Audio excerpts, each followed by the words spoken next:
each of you separately, can you give some highlights of your experience working in hospice and kind of what has stood out to you in terms of relationships between family members towards the end? Wow. Yes. Hi, I'm Tony, and I have been a hospice nurse for over 20 years and met a lot of people, helped a lot of families at end of life, and learned a lot. And there are a variety of families. And you know, each family is different. Some families are close to one another, others are estranged, but it's a very emotional time, a very vulnerable time for not only the person who is dying, but for families.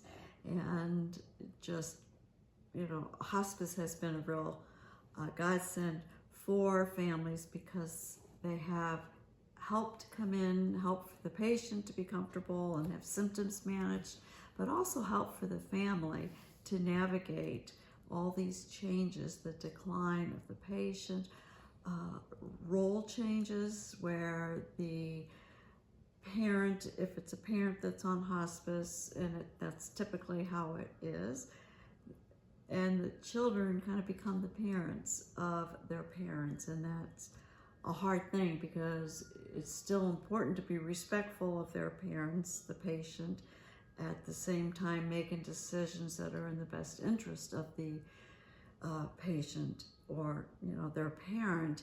And a lot of times, I mean, if you don't get assistance, they don't know what is best. There are a lot of resources available that families are unaware of and don't know how to access.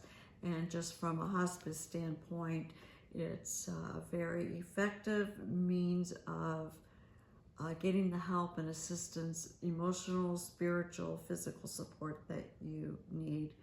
And hospice does deal with the person, the whole person, their physical, which the nurse comes in to help manage any kind of pain, symptoms, or anything else, as well as the emotional support, because this is all involved. It's a very emotional time for everybody, not just the patient, sometimes more for the family because of all these decisions. And so often when you're in a high state of emotions, it's hard to make good decisions, to see clearly as far as what options are and what is the best option for mom or dad.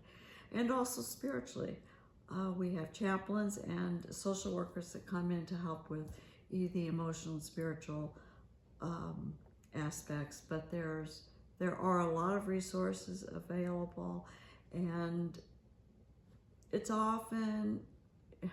is very difficult, I have seen through my years, to ask for help.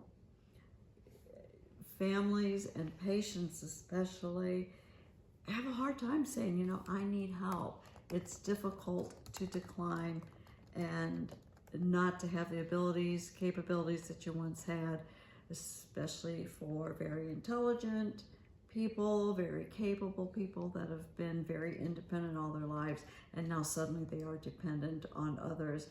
And it can be humiliating, embarrassing, and so often people don't ask for help, so they just deteriorate. They aren't living the life that they could. It looks different than it did 20, 30, 40 years ago, but it's where they are now. And we're going to decline. That's just life. And we have the choice of declining well, with dignity and with assistance. And we just need to know where to reach out, to whom to reach out. And I recommend that families do their very best to work together for the good of mom and dad, to put aside any animosity, any friction between siblings, because it's about mom and dad at this point. And yeah, Tony did a great job explaining, you know, how hospice works and some of the pitfalls, some of the benefits that we see in it.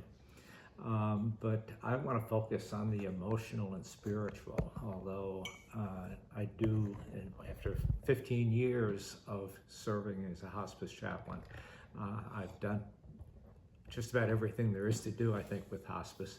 And, we do serve the physical, as Tony said, the emotional and the spiritual. And my responsibilities as a chaplain are more in the emotional and spiritual realm. And Tony also mentioned the variety of different families. Every family is different. Every family has different dynamics, different people, of course. And, so there's no one answer to how to deal with them.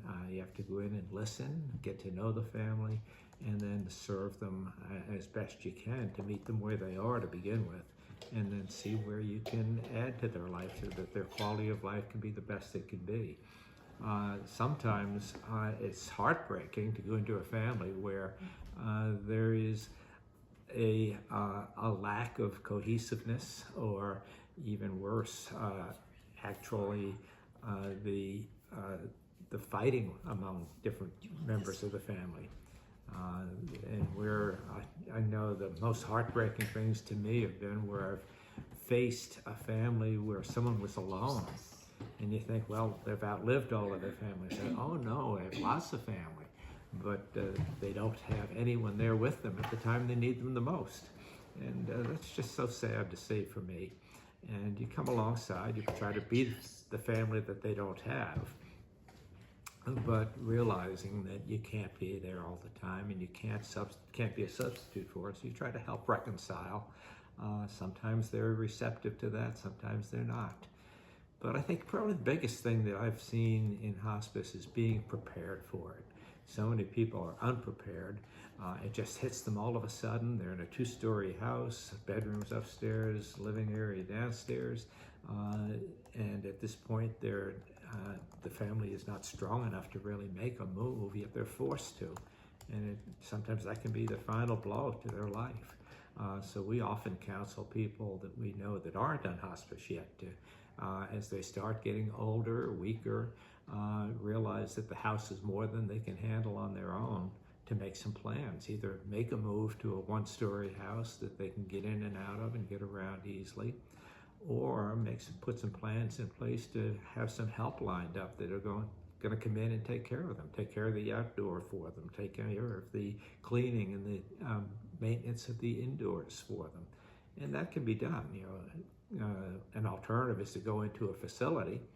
Facilities are expensive. Many of them are very nice, very good, but very expensive. And an alternative is to stay home if you can find the care that they need to be able to do so.